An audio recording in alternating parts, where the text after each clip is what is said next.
Welcome to the Still Curtain podcast. It is Monday, May 19th, and the Pittsburgh Steelers are still waiting on an answer from one Aaron Rodgers. I'm Josh Yourish, and instead of talking about that, the potential future Hall of Fame quarterback, I'm going to be taking a look at the moves that the Steelers did make and have made this offseason, and which players on the roster those moves set up the best for a breakout season. The players that I identify in this episode are the ones that I feel that could make the biggest impact on the season by playing either above or maybe even below expectations in their newly expanded or diversified roles based on the players around them. The Steelers will need more than just a change at quarterback to win their first playoff game and end this in years and end this playoff drought. So I want to take a look at who some of those players are that could potentially swing the Steelers' fates other than the quarterback. And yes, in some ways they're still very quarterback dependent. But that's not the only story about this roster. And I just want to dig into it a little bit more. We've done a lot of draft coverage. Tommy and Shane last Wednesday broke down the schedule release and the biggest games and, the potential Aaron Rodgers versus Justin Fields matchup. But so if you want to check any of that out or hear about the schedule release, go check out that episode. For me right now, I'm still focused on this roster and what it looks like coming out of an interesting draft that I liked quite a bit. And some offseason trades that I've certainly been a fan of when you look at the DK Metcalf move in and the George Pickens move out. So there's a lot to reshuffle, and we've talked a lot about specifically Pickens and specifically Metcalf and specifically Derek Harmon, the first round pick. But let's talk about some of the other players that those moves impact maybe the most and who could have a breakout season in 2025. So first up for the Steelers, potential breakout candidate is Keanu Benton heading into his third year. And I feel like this is an obvious one that a lot of people have talked about, and I'm bringing him up as well. I've brought him up in the past in talking about the Derek Harmon move and Cam Hayward's future as he comes off another all-pro season but gets another year older. Benton is somebody who needs to take a step forward, needs to be shifted into a slightly different role, in my opinion, because he played a lot at nose tackle last season. He's got to be more disruptive as a pass rusher, playing three technique defensive tackle instead of being a true nose over the A-gap. And I think while Derek Harmon is certainly not a nose, not a Kenneth Grant, who the Steelers were potentially rumored to draft, or somebody like that, or even a Tyleik Williams, who also went in the first round to Detroit later out of Ohio State. He is not those players. He is not a nose. But I think the arrival of him in conjunction with the arrival of Y.A. Black, who was a late round pick out of Iowa, it's going to give Benton a chance to be more impactful and potentially fewer reps. But that's not a bad thing, the fewer reps, because he'll be fresher. He'll be more in the role he's supposed to play as a more of a disruptor than a lane clogger and a block eater in the middle. And I think that's going to help him in both the run and the pass game. So let's look at some of the numbers from last year, where they can improve, what can be different, what's important about his game, and why I think this could be a breakout season for him, because we've seen a lot of the physical traits from Benton. Like, we knew that of his profile coming out of Wisconsin, and that's why he felt like a mid-round steal. And we saw flashes in year one, and then it felt like year two was stagnation, and that was disappointing. But that was also on a defensive line that was basically him and Cam Hayward on the interior. And Hayward was excellent in that role, but Benton, with such a big responsibility on his shoulders, wasn't able to really thrive with it. So he played 155 more snaps in 2024 than he did in 2023, but produced one fewer quarterback pressure. He finished the year with 23 of them. He had just one sack in 2024 and 2 tackles for loss. He did have 2 forced fumbles, but wasn't nearly disruptive enough for what you want out of a player of his ilk. I won't even say his draft status, just what we think he can be based on his profile, based on the flashes we saw in year one. Though that wasn't nearly disruptive enough. His pass rush win rate, which is always fun to say, dropped from 11.7% to 10.7% in year two. 31% of his snaps came at nose tackle in 2024. That was actually down from 38% in 2023. I'd like to see that number come down even more. I just don't feel like he's a nose, and sticking him there is detrimental to his game in the run game a little more, because he was not a good run defender. He played the nose far too often. That played a factor in him not being a very good run defender. But if we look at the numbers, it was not a good run defending season from Keanu Benton. And that's one of the big reasons that the Steelers late in the season got gashed by Baltimore and got gashed by, like, in the playoffs, in the Baltimore game specifically. There was a bigger discrepancy between those two teams than just Russell Wilson versus Lamar Jackson, right? The Ravens ran it down the Steelers' throat. I'll get into that a little later, but that's why this is so important. His run defense. Of the 140 interior defensive linemen to play 100 run defense snaps last season, according to PFF, Benton's stop rate, which is the percentage of run defense snaps in which the player was responsible for a tackle that resulted in a failure for the offense, was just 5.9%, which ranked 79th among that group. So that's 79th out of 140. That's below the average, and that's not what you would expect from a player that we think of as an ascending talent on the Steelers defense. Benton's average depth of tackle was 2.7 yards, and that ranked 97th among the same sample. So he's just not penetrating enough to take down the ball carrier closer to the backfield, closer to the line of scrimmage. We talk a lot about defensive linemen, and I began this spiel talking about defensive linemen in terms of pass rush and pass rush metrics. And that's very valuable. It's still probably the most valuable aspect of football, and the most important differentiator between wins and losses. And in my opinion, and in the opinion of Ben Johnson, who I took this from and have continued to repeat it throughout the offseason, is passing EPA per play, or EPA per pass play, put better. And you affect that by getting after the passer, by rushing the passer. But run defense has become more and more valuable. And this is from Nate Tice of Yahoo on Blue Sky today. His work is excellent. Go follow him. 7 of the top 20 rushing rates since 2012 on 3rd and 4th down and 3+ yards to go were by offenses in 2024. The Eagles were the highest of that group at 33.5%. Defenses are getting lighter and more exotic with simulated pressures and reliance on too high safety looks, which are all designed to slow down elite quarterbacks. But Lamar Jackson isn't why the Steelers got blown out in the playoffs.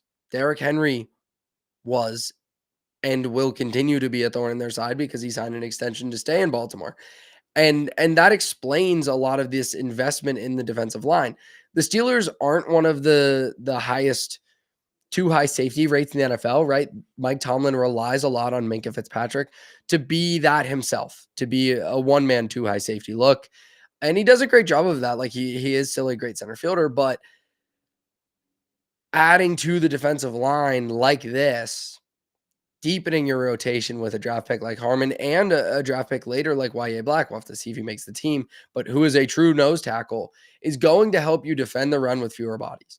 That was the goal of the Brandon Staley defense when he took over the Chargers and when he was with the Rams, and branching off that Vic Fangio tree, right? A lot of this, pretty much all of this, comes from Vic Fangio, but Brandon Staley was the perfect example of how it doesn't work. He never had the right bodies on the defensive line in Los Angeles to stop the run without dedicating resources to it, right? Without adding extra bodies to the box. Other defenses are much better at it, which is why they're getting more diverse, more exotic, looking at more sim pressures. The Vikings are such a good example with Brian Flores. It's not that they blitz a ton, it's that you never know when they're going to blitz, and then you never know where the pressure is going to come from, because they have a lot of players who are something of tweeners, right? Tweeners are a little more valuable in pass heavy NFL, which is a reason we saw Jalen Walker out of Georgia go relatively early in the first round. He slid a little bit to the Falcons, I think at 15. He was the first of their 2 pass rushers taken in the first round. It's why we're seeing players like that don't have typical size profiles still continue to succeed in the NFL. Frankie Louvu, who was on the Washington Commanders last year, is a really good example of that, and he was before with the Carolina Panthers. Is because you don't need to be as heavy, as big to defend the pass as you do to defend the run. And NFL offenses are getting wise to this. They're running the ball more and more, especially on late downs when those pass rush looks are in there. The Steelers now, with their deep defensive line rotation and allocating more resources up front, can have a better chance of stopping the run with a 4-down defensive line, with 6 guys in the box, with 5 guys in the box, even if you're going against a really spread out attack like the Ravens can present to you and have gone more and more towards since Todd Monken took over for Greg Roman as their offensive coordinator. So I just think this is the Derek Harmon move was valuable and important for that reason. And I think it's going to be really impactful for specifically Keanu Benton playing fewer snaps, allowing him to be more disruptive in those snaps and allowing him to play nose tackle less, especially with the YA Black addition. If he can play, because really all he has to do is just hold the point of attack and clog the lane on those, 10 to 15 nose tackle snaps a game. Maybe he's not going to play that many, 6, 7, 8. That takes more off of Benton's plate and allows him to be the player he should be as more of a 3 technique. And that's exciting. That's really exciting to see for this player who I think could have a breakout year in 20.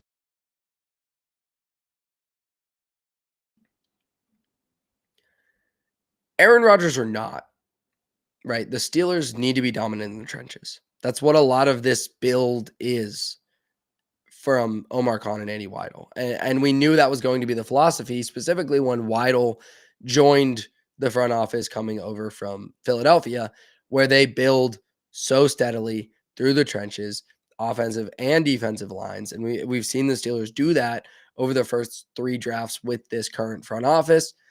And I think as you add more to that, it allows a player like Benton to thrive even more.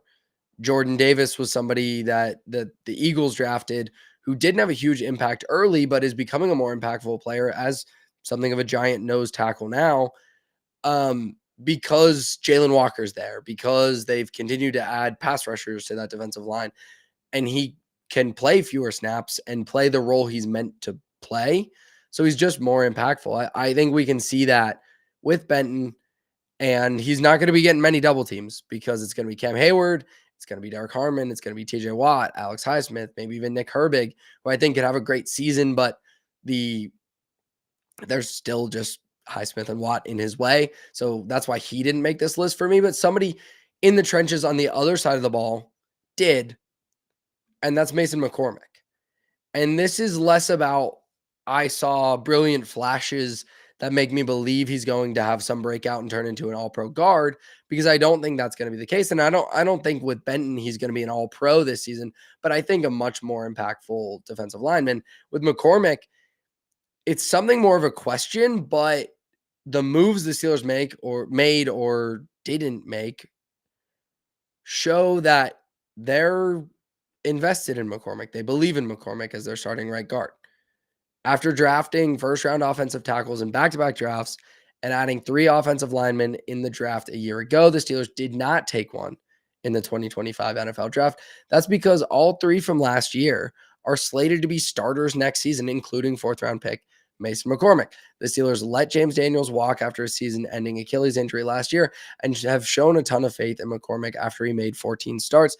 As a rookie, 13 of those coming at right guard, where he's slated to play with Isaac Seumalo coming back to play left guard, Zach Frazier at center, Troy Fautanu presumably at right guard, and Broderick Jones finally in his 3rd year, finally moving over to left tackle, his most natural position. McCormick was considered very raw coming out of South Dakota State, And that definitely revealed itself at times last year, but he was generally a solid right guard.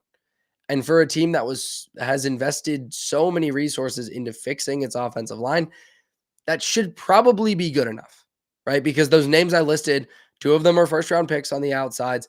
Sayamalu is a solid veteran who the Steelers paid pretty premium guard money. It was before the guard market exploded, that free agent deal, but they still gave him a substantial free agent contract. And then Zach Frazier, who was a second round pick last year and might be the best of the bunch, right? We're not talking about him because there's such an assumption that the Steelers got like a 10-year starter in Zach Frazier. And I feel that way. Absolutely. They weren't going to make any moves to add competition at center. They believe in him. I believe in him.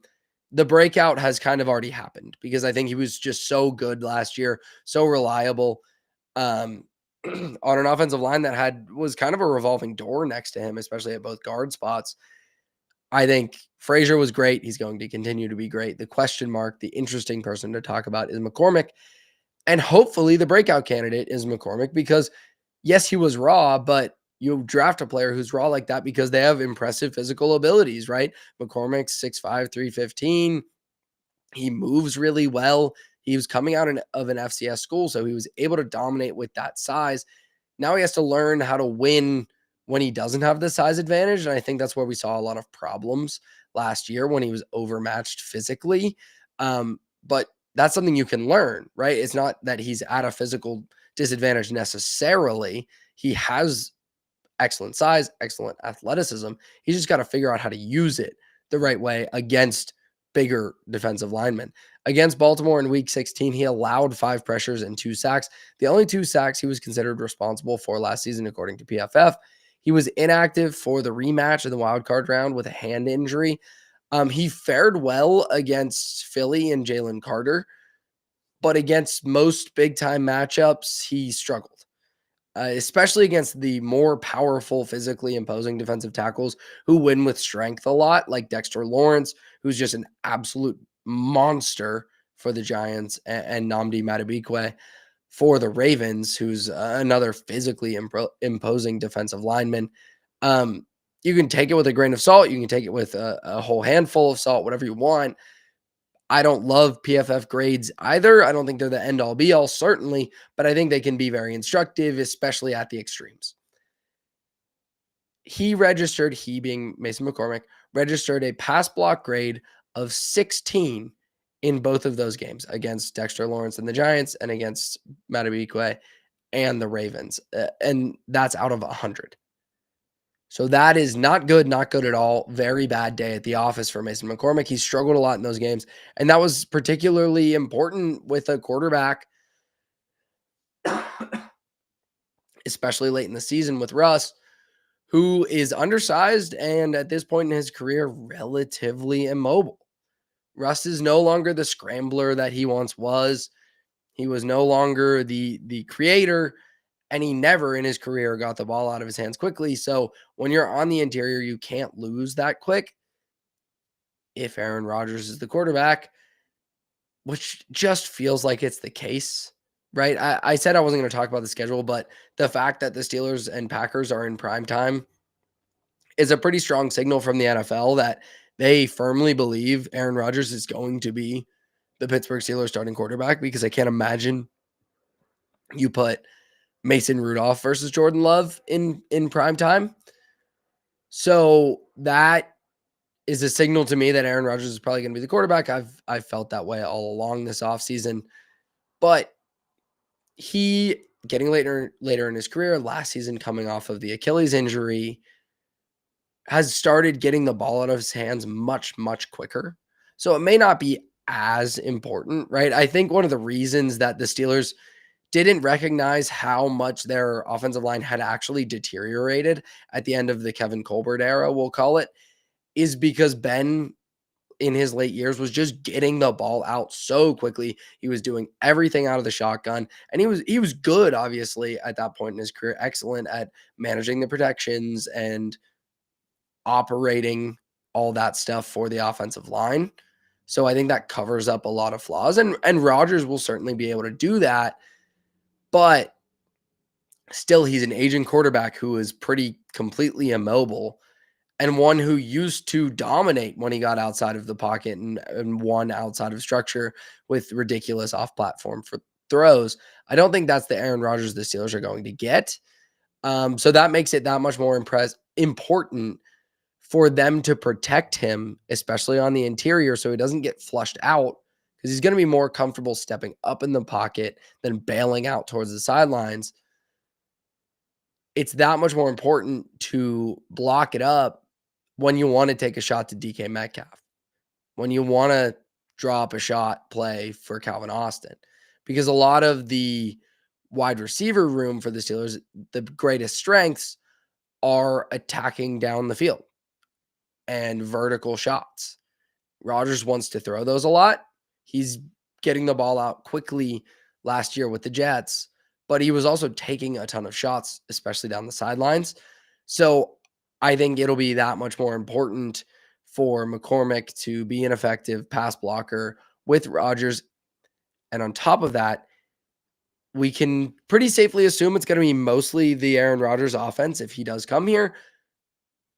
But if Arthur Smith wins some kind of tug of war a little bit and holds in a lot of the under center play action stuff and the under center into bootleg stuff, then you got to give Rodgers some time, because he's just an aging guy coming off of a massive and super impactful Achilles injury.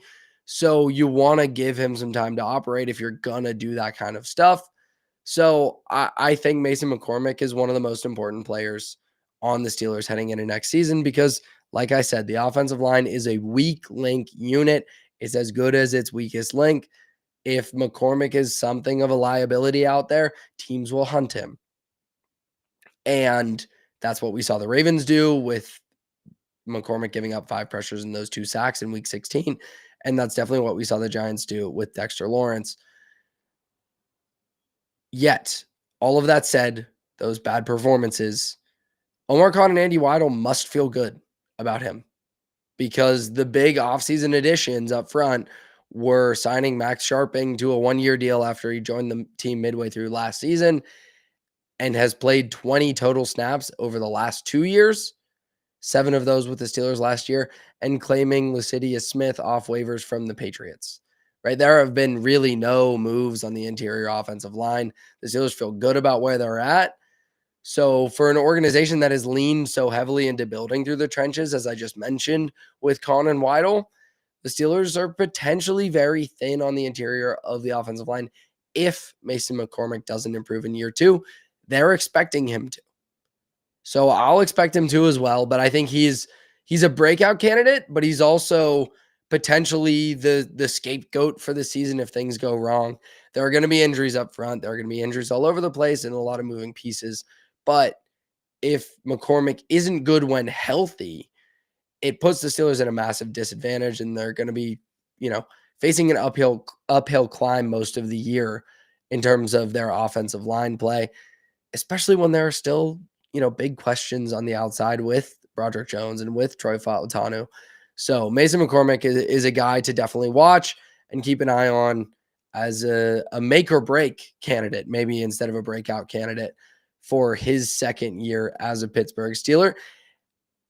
And that brings us to another second year Steeler. But before we get to him, if you're a fan of the Pittsburgh Steelers and the Still Curtain podcast, please make sure you like and subscribe to the Still Curtain podcast on YouTube and on all the other podcasting platforms. Everywhere you get your podcast, you can find the Still Curtain podcast. So make sure you subscribe. We really appreciate the support.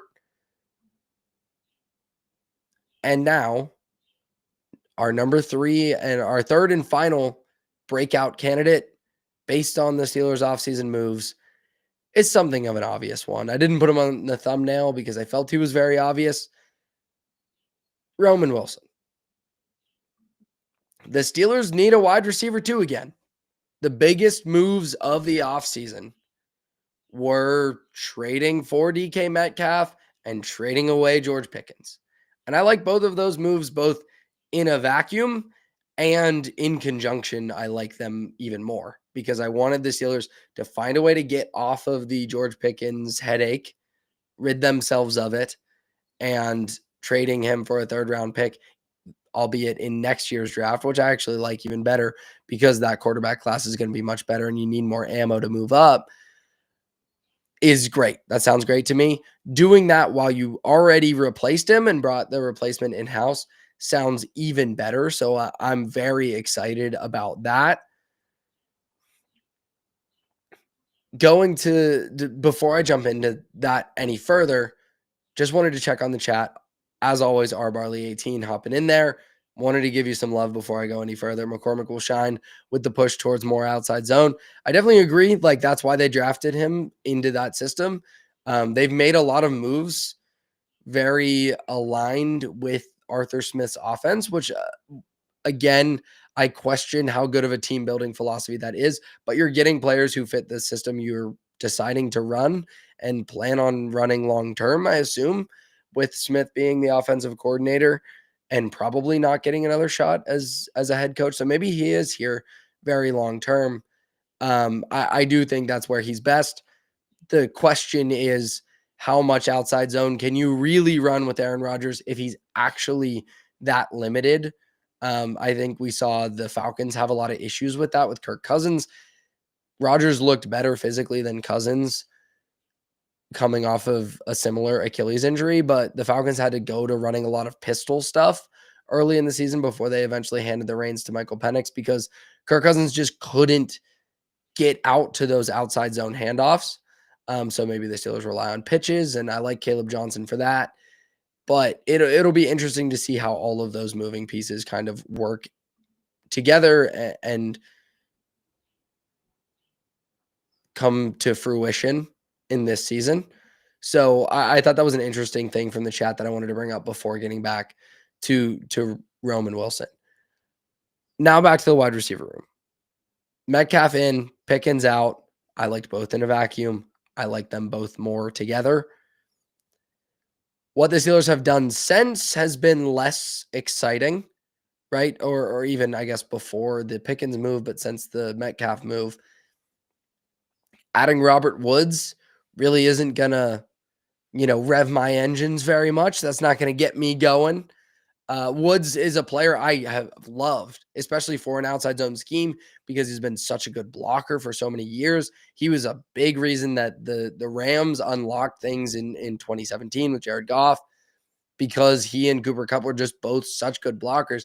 They could run their condensed formations and rely on those guys to get Todd Gurley to the edge, right? Robert Woods is not that player anymore, and he was a dynamic pass catcher as well, has been for many years, but last year, at 32 years old, he's 33 years old now. He caught 20 passes for 203 yards and no touchdowns for the Houston Texans. And that's a Houston offense that had a lot of injuries at wide receiver. Stephon Diggs going down, Tank Dell going down. They needed Robert Woods. And he really just didn't make much of an impact there. The Steelers need Robert Woods too because they don't have much behind him. But I don't expect another year older him to have much more of an impact than he did catching passes from CJ Stroud in an offense led by Nico Collins, who I think is a better number one receiver than DK Metcalf is and will be with the Steelers. So the Steelers need Robert Woods, but I don't expect that to be really the answer. So more than that, they need Roman Wilson. The wide receivers on this roster, aside from DK Metcalf right now, Calvin Austin, Brandon Johnson, Lance McCutcheon, Scotty Miller, Ben Skoranek, Rock Taylor, Keyshawn Williams, Robert Woods, and Roman Wilson. And Wilson, almost by default, has to be at least wide receiver 3. And because of the play style differences between he and Calvin Austin, who I never expect to be a high volume receiver, I view him more as a vertical threat and a gadget player. Though I did really like the end of the season from Austin. I was really impressed with what he gave as that vertical threat, how he developed into a more versatile pass catcher and route runner.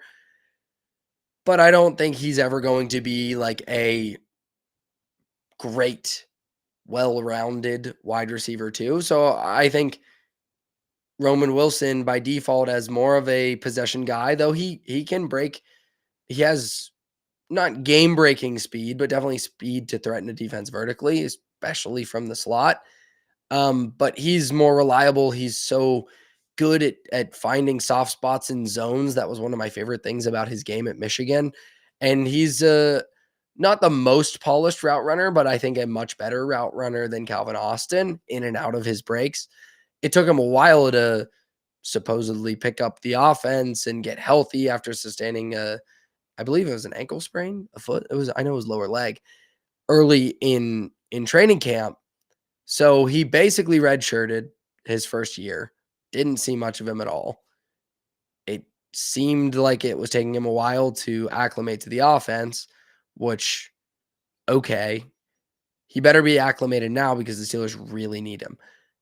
Freiermuth is a reliable pass catcher. I think last year he certainly proved that without a true wide receiver 2 option, he can kind of be that a little bit.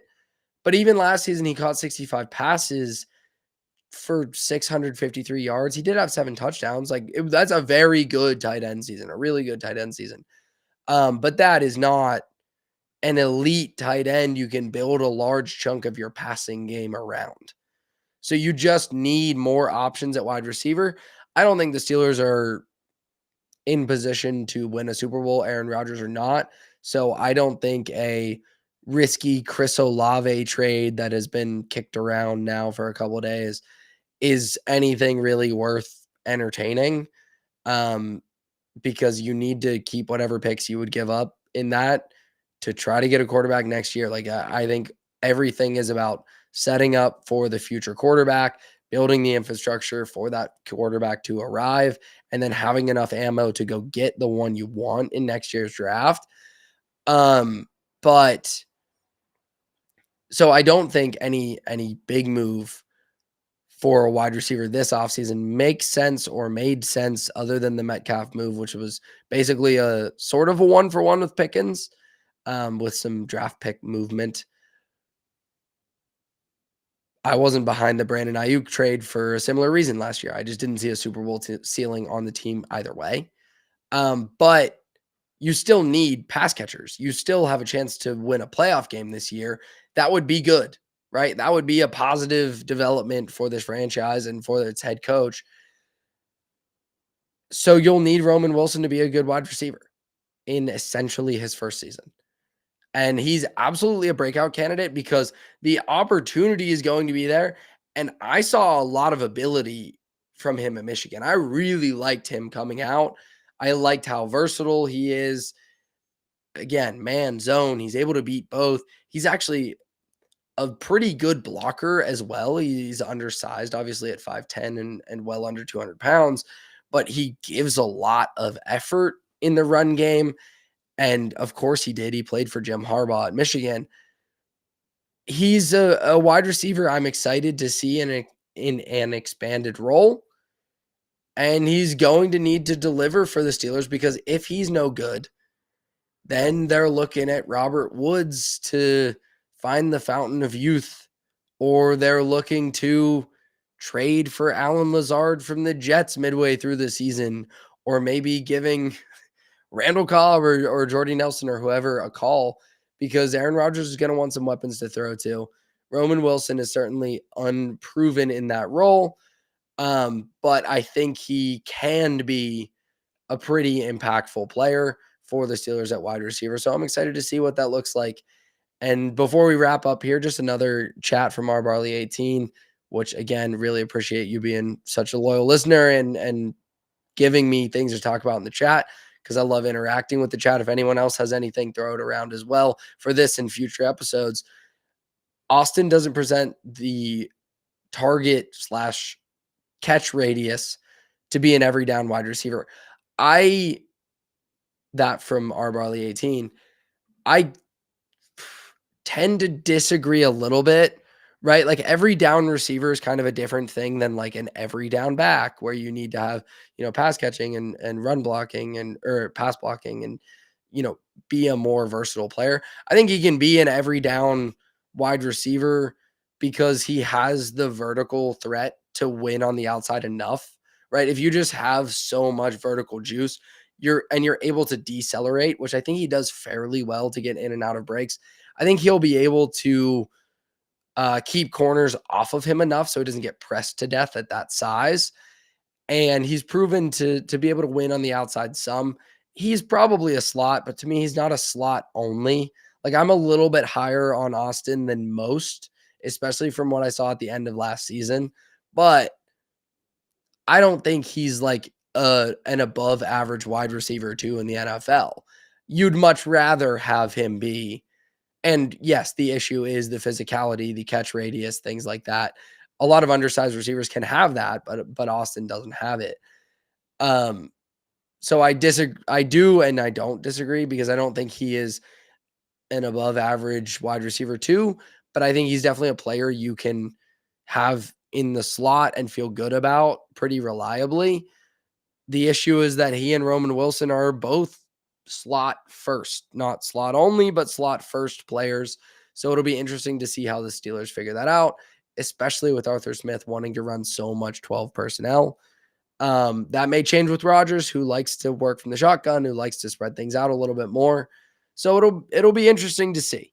But I know that if Roman Wilson does have a breakout, he's the type of guy who could take the Steelers from a 9-win team to maybe not him, just him alone. But if he is really, a potential near 1,000-yard receiver and an actual wide receiver too, right? Like the highest end of what a breakout could be for him. Yeah, maybe then you could be looking at an 11-win team that wins a playoff game and steals a playoff game. So he's somebody who could make a big swing for the Steelers. And I think all three of these players absolutely are, who can do it positively and negatively. Because even with Benton, I didn't talk about the downside there, but if he does continue to plateau, yes, you got Harmon, and I like that a lot, but you're looking at Harmon and Benton as your long-term duo on the inside as Hayward ages out. Then maybe you have to go look for another defensive lineman if you don't think Benton can be that running mate for Derek Harmon going forward long term. So there's a upside and a downside to all of these players. They're the make or break candidates, maybe a little more than just the true breakout candidates. But I think they're interesting players to keep an eye on, not just in the season, but as we head into this offseason and head into this summer and coming out of the big offseason moves and how the roster shook out for the Steelers. That's going to do it for me today. I really appreciate everyone checking the show out and listening in the offseason. We're going to find some, fun, creative things to talk about throughout the offseason, and I'm excited to do that with you. I will not be back next Monday, and apologies for being off last Monday. A lot of PTO for me this month. This is the offseason for us in the football-specific industries. So taking advantage of that as much as I can.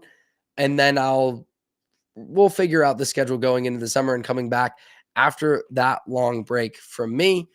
So I'll be around, but stay subscribed, because even if I'm a little bit sporadic, I know Tommy just got back from his vacation. He and Shane will continue to keep things rolling on the Wednesday show. So as always, check that out in a couple of days and subscribe to the Still Curtain podcast. And as always, a big thank you to everyone who makes this possible with FanSided and producing and everything. Thank you to them. That'll do it for me today. I'll talk to you at some point this summer.